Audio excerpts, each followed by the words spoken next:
us sitting comfortably because this is Class 6 today. We are going to be discussing a Hollywood classic. And what better way to start than a movie that I believe was one of the earliest forms of meta and a real eye-opener when it comes to the struggles of actors and their fame itself. Now, to do this, I think it looks a little modern in here, a little clean, a little colourful.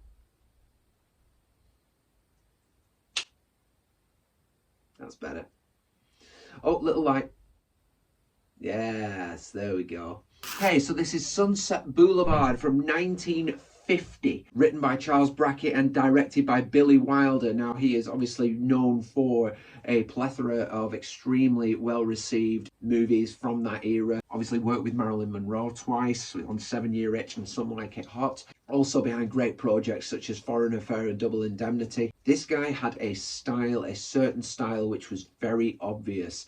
It is known that he would avoid single powerful shots akin to the likes of Hitchcock because he thought it would detract from the story. Very story driven, very dialogue driven, very script driven director. And for a director that was known to coax performances out of stars, he certainly did that when he brought Gloria Swanson out of retirement. This is a woman who was more renowned for silent movies, and this performance that she gives in this movie is a real tribute to theatre, I believe.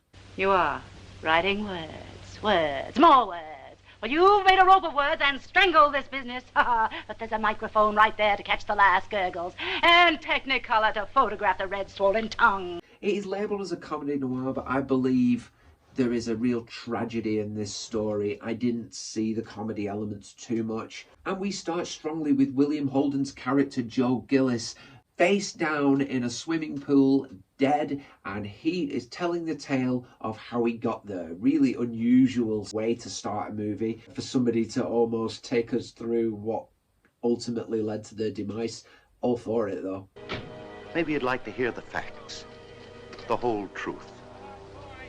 If so, you've come to the right party. You see, the body of a young man was found floating in the pool of her mansion, with 2 shots in his back and 1 in his stomach.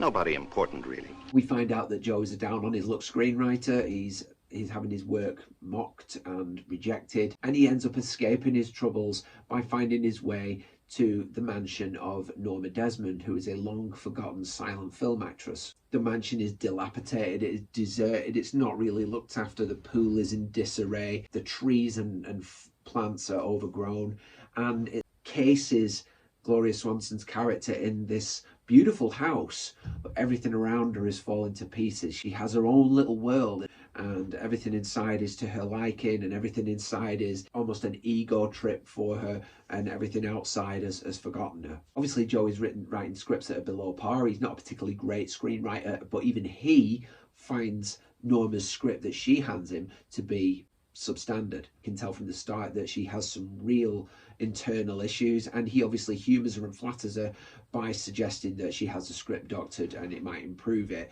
Does it in a way not to hurt her feelings. That gives him a way out. He has the money he didn't have before, he can escape his problems, and he wants for nothing. Obviously, that kind of lifestyle comes with a catch, especially if you're dealing with somebody like Norma Desmond, who is insistent and obviously has massive rejection issues. No one ever leaves the star. Erich von Stroheim plays Max. The butler in this movie is the most fascinating character for me. You never really know what his motivations are for being so loyal to this woman. Obviously, he has a life very similar to what Joe wants, where he just, it's a cushy existence. He doesn't have to do anything really anymore except be at her beck and call. But it does seem like he sacrifices his own dignity to do it. Madame is the greatest star of them all.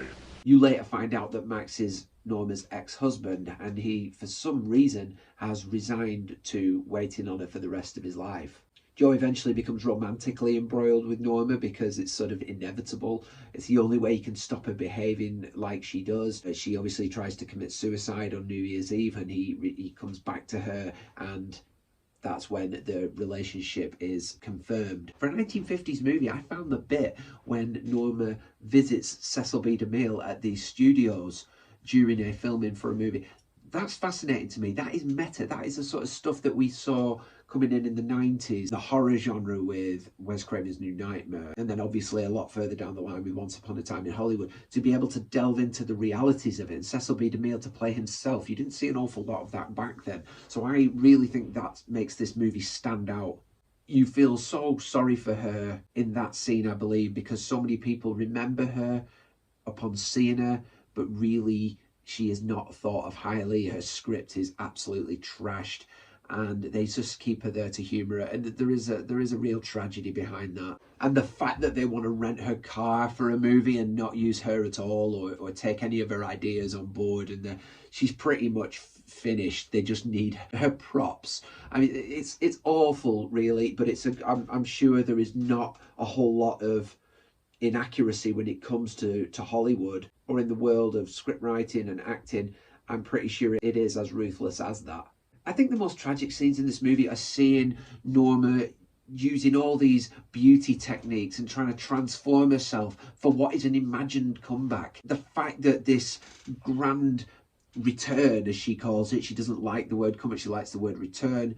It's almost more gallant and respectable to call it that. It's in her head.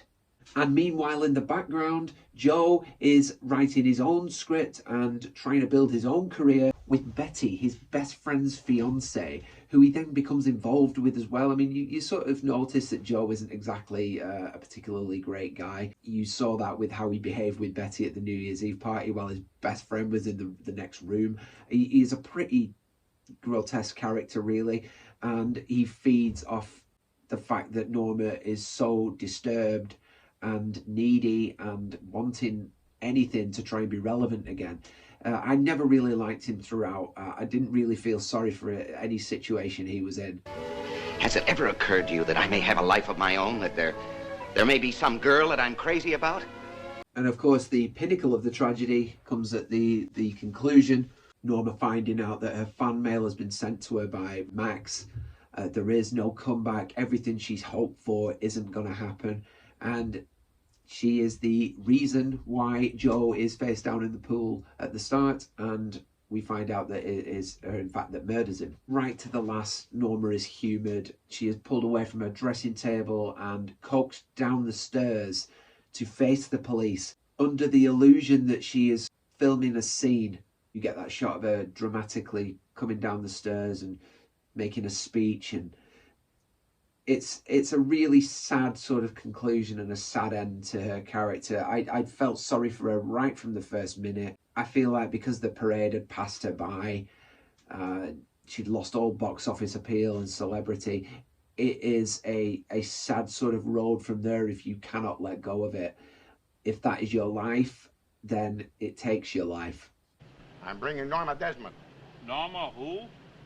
Norma Desmond. Beautiful movie. Superbly shot. Lovely score by Franz Waxman. Actually, the score used for Norma, her theme almost, was based on tango music because she makes reference to dancing tango with Valentino. I think one of my favourite lines from a review of this movie was Time, when they wrote, "It's Hollywood at its worst, told by Hollywood at its best."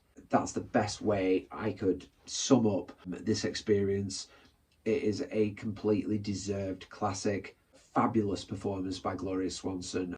It's almost a shame we didn't see more of her vocal talent, her acting talent in work other than silent movies, because she was a real treat in this. Box office receipts, I mean, I think it was sort of 2.5 million or something back then, so it'd probably be about 30 million now. It's a beautiful film, and it's well worth watching for character study, and I would definitely label it a must-see. It is there with Vertigo, with Rear Window, with Casablanca, with all those classics, and I really, really enjoy watching this movie, and I never really tire of it. Something that's so easy on the eye and so beautifully acted, it's absolutely timeless. Winner of 2 Academy Awards, Sunset Boulevard was my pick for this week's Class 6. Please read up more on this movie if you want to find some trivia, because some of the stories behind it are fascinating. There are some wonderful quotes from this movie. I am big. It's the pictures that got small. There's nothing tragic about being 50. Not unless you try to be 25.